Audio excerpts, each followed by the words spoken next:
Hello friends, नमस्कार। एक बार फिर मैं कृषि शर्मा आपसे मुखातिब इन्वेस्टमेंट्स पे चर्चा करने के लिए। आज हम एक अद्भुत बात करेंगे। बहुत ही कन्फ्यूजन है short term and long term. मैं कहीं भी जाता हूँ, बात ये होती है कि इसकी व्याख्या क्या है, शॉर्ट टर्म किसे कहते हैं और लॉन्ग टर्म किसे कहते हैं। ये तो हम बात करेंगे, पर ज़्यादा ज़रूरी बात ये करेंगे कि आप निवेश किस प्रकार का कर रहे हैं। कुछ निवेश है जो कि शॉर्ट टर्म के लिए बेहतर होते हैं, कुछ निवेश है जो मीडियम टर्म के लिए बेहतर होते हैं, और कुछ निवेश है जो लॉन्ग टर्म के लिए बेहतर होते हैं। Equity mutual funds, equity mutual funds एक अद्भुत निवेश करने का जरिया है।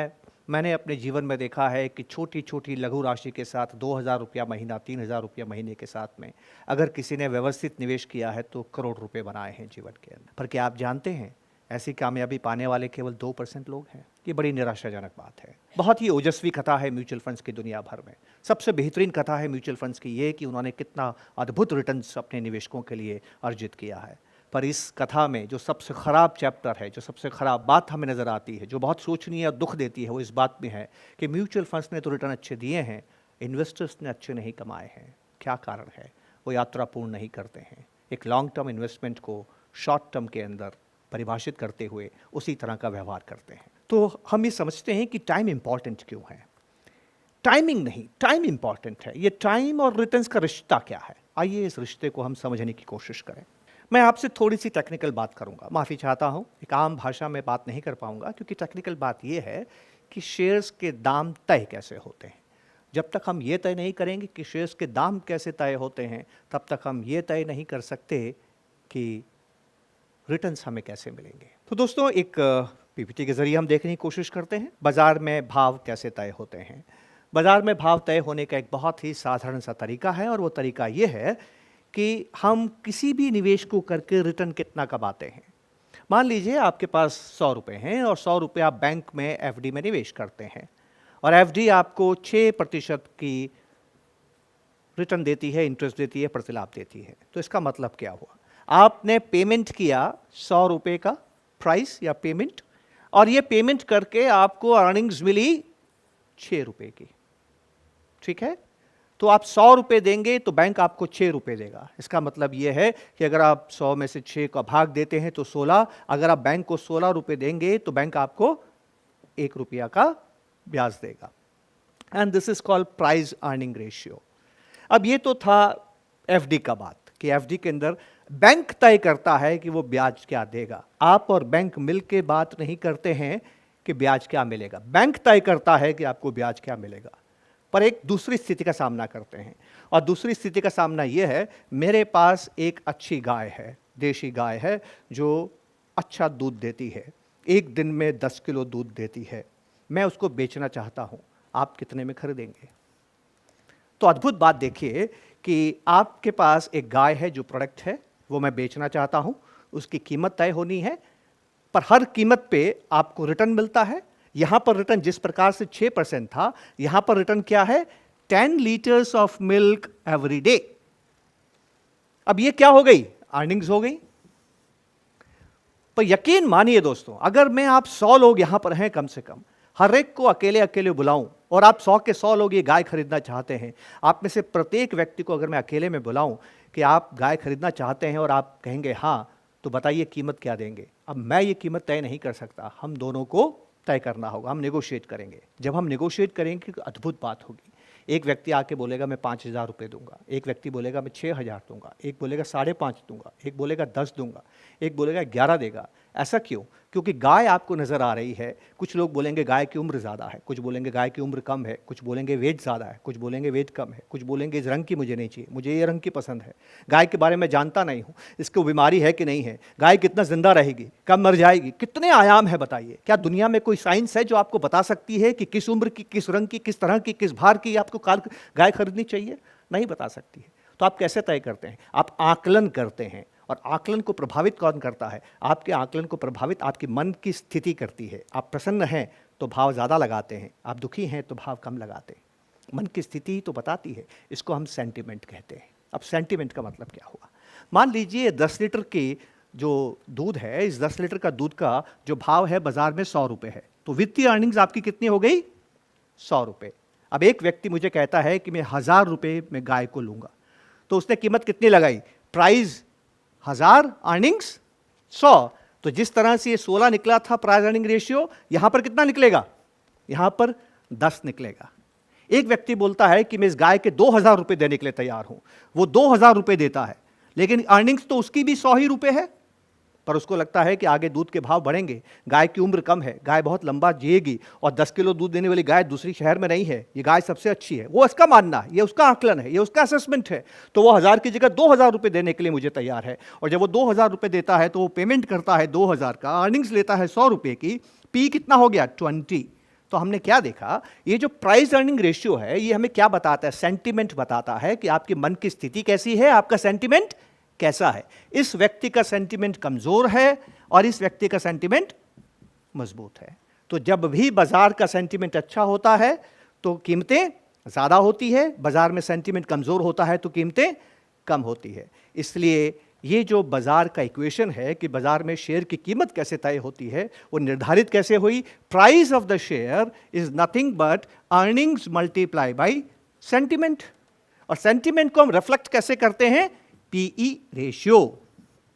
This is the equation of market discovery of the prices. अब आप ध्यान से देखते हैं, market returns are nothing but investment returns, these are called earnings, plus speculative. इसको हम स्पेक्युलेटिव इसलिए बोलते हैं कि हर एक की अलग अलग आकलन होती है। स्पेक्युलेटिव रिटर्न्स को बोलते हैं पी रेशियो, इन्वेस्टमेंट रिटर्न को बोलते हैं अर्निंग्स ग्रोथ। अर्निंग्स ग्रोथ निर्भर करती है देश का विकास कैसा हो रहा है, और सेंटिमेंट निर्भर करता है देश में खबरें कैसे आ रही है और देश में इन्फ्लेशन कैसा है। उम्मीद करता हूं कि ये थोड़ी टेक्निकल बात थी, समझ में आई होगी, लेकिन इतना टेक्निकल तो हमें समझना होगा अगर हम स्टॉक्स को समझते हैं। तो आइए देखते हैं कि अर्निंग्स और सेंटिमेंट दोनों मिलके प्राइस डिस्कवरी कैसे करते हैं। मैं आपको एक बैक टेस्टिंग करके बताता हूं। बैक टेस्टिंग का मतलब यह है कि बाजारों में पिछले सालों में क्या हुआ। तो हमारे पास 4 निवेशक हैं।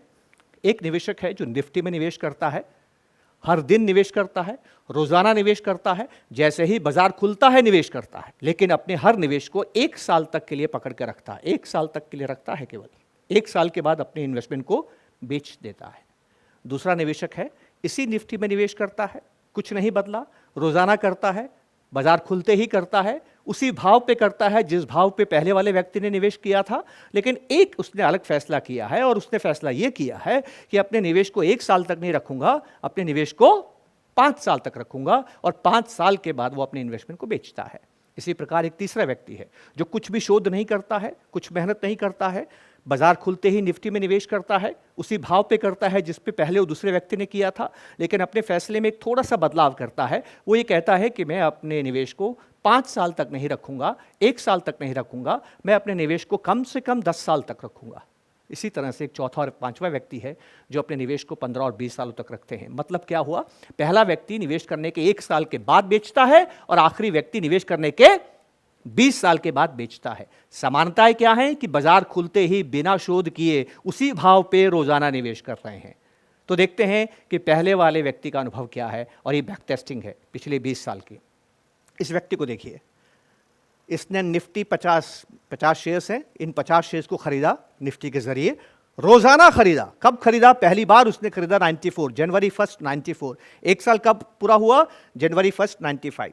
तो 95 में उसने अपना इन्वेस्टमेंट बेच दिया। जो 2 जनवरी 94 में खरीदा था, 2 जनवरी 95 में बेच दिया। 3 जनवरी 94 में खरीदा था, 3 जनवरी 95 में बेच दिया।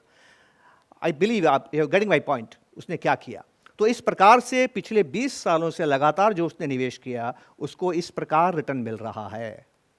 क्या देखा आपने? ये उसको फायदे हुए हैं हर इन्वेस्टमेंट पे, ये उसको हर इन्वेस्टमेंट पे नुकसान हुआ। कुछ देख रहे हैं दोस्तों आप? क्या देखा इस तस्वीर में? सबसे अच्छी बात क्या है? सबसे अच्छी बात है इस तस्वीर में कि मुनाफे की संभावनाएं इक्विटी म्यूचुअल फंड्स में या मार्केट के अंदर, ये इंडेक्स है, इसको आप इंडेक्स म्यूचुअल फंड समझ सकते हैं। इंडेक्स के अंदर, इंडेक्स इन्वेस्टिंग के अंदर आपने क्या देखा कि पिछले 20 साल में मुनाफे की संभावनाएं नुकसान की संभावनाओं से कहीं ज्यादा है। ये खूबसूरत बात है इस तस्वीर की। इस तस्वीर में डराने वाली बात क्या है? ध्यान से देखिए दोस्तों, इस तस्वीर में सबसे चिंतित करने वाली बात यह है कि यहाँ पर हम ये देखते हैं कि नुकसान की संभावनाएं भी हैं। इस बाज़ार में निवेश करने पर नुकसान भी होता है।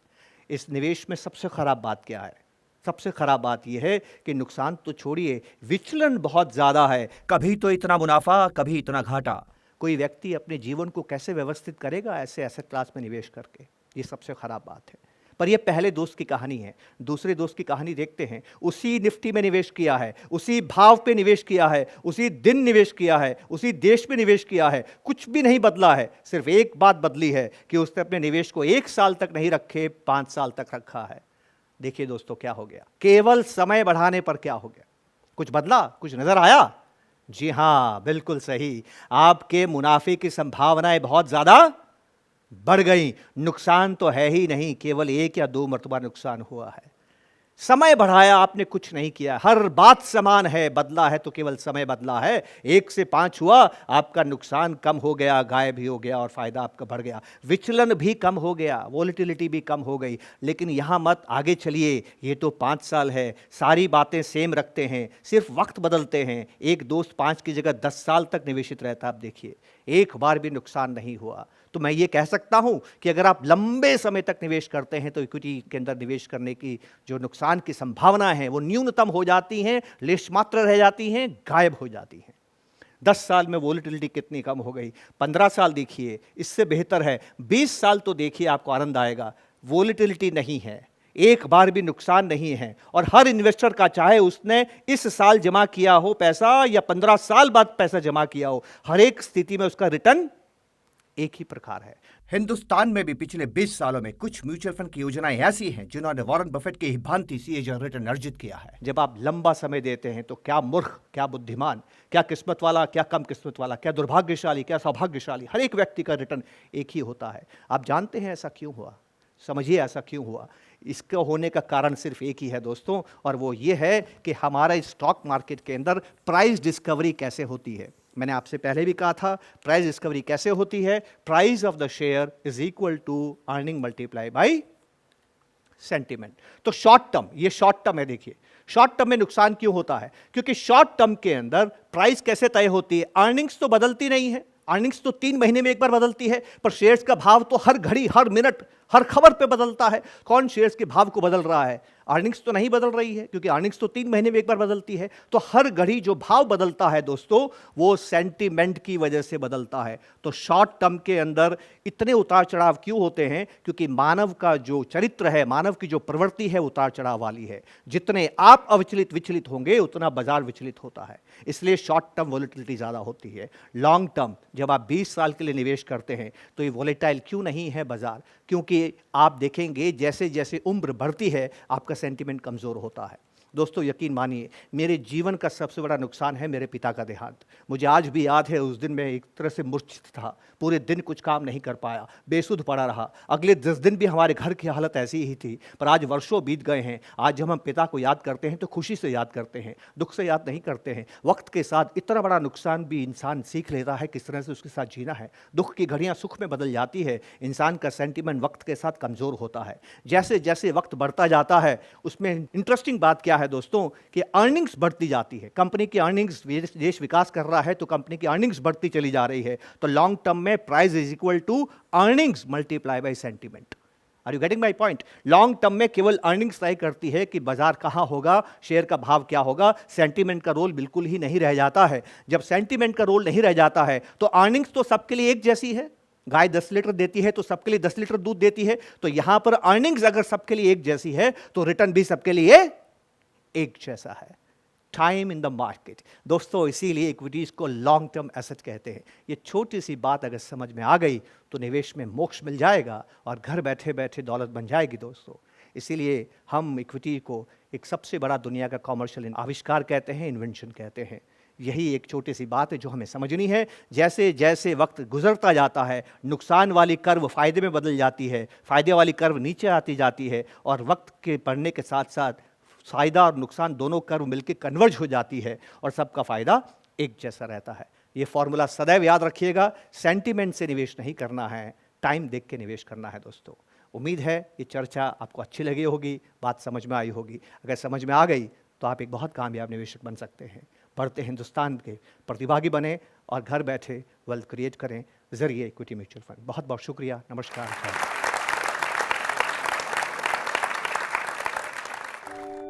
ऐसे और वीडियोस देखने के लिए सब्सक्राइब करें हमारा YouTube चैनल। म्यूचुअल फंड निवेश बाजार के जोखिमों के अधीन हैं। योजना से जुड़े सभी दस्तावेजों को ध्यान से पढ़ें।